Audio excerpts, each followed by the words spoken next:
This exercise actually has to deal with basic posture for singing. For most people, they're not used to standing or breathing in such a way that it helps them sing.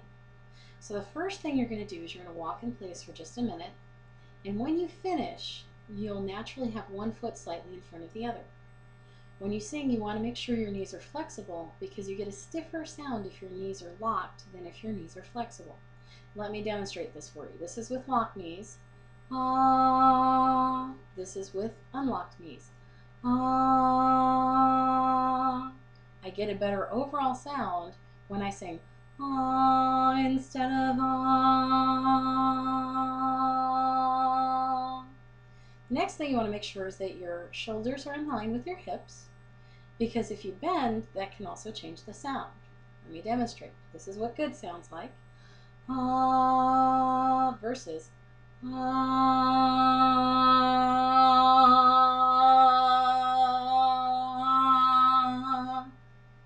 How you stand affects the positioning of everything that you use to sing.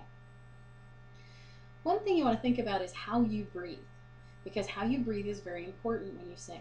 Most people breathe when they're talking from this part of their lungs.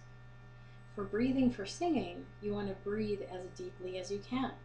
So the first thing you're going to have the children do is take their hand and put it where their belly button is.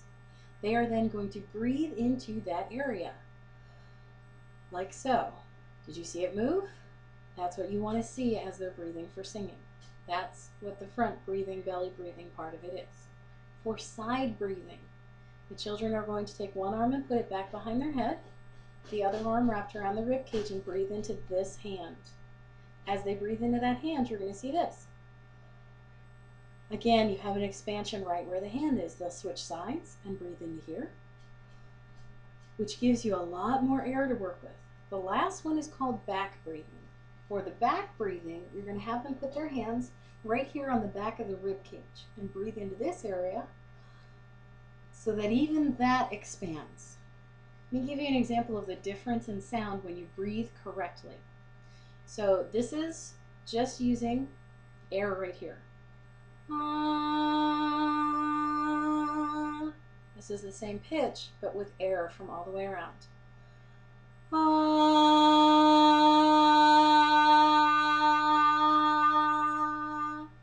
The only thing I changed was the amount and the quality of air that I was using.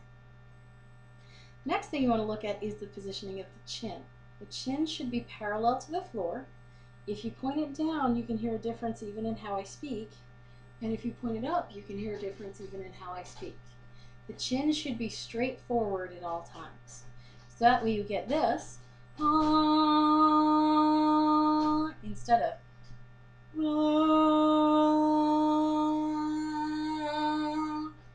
A lot of times people sound out of tune because they're physically just not in the right place. That, combined with the mini what za exercise, will get them into their natural area to resonate sound and make it very easy for them to sing into.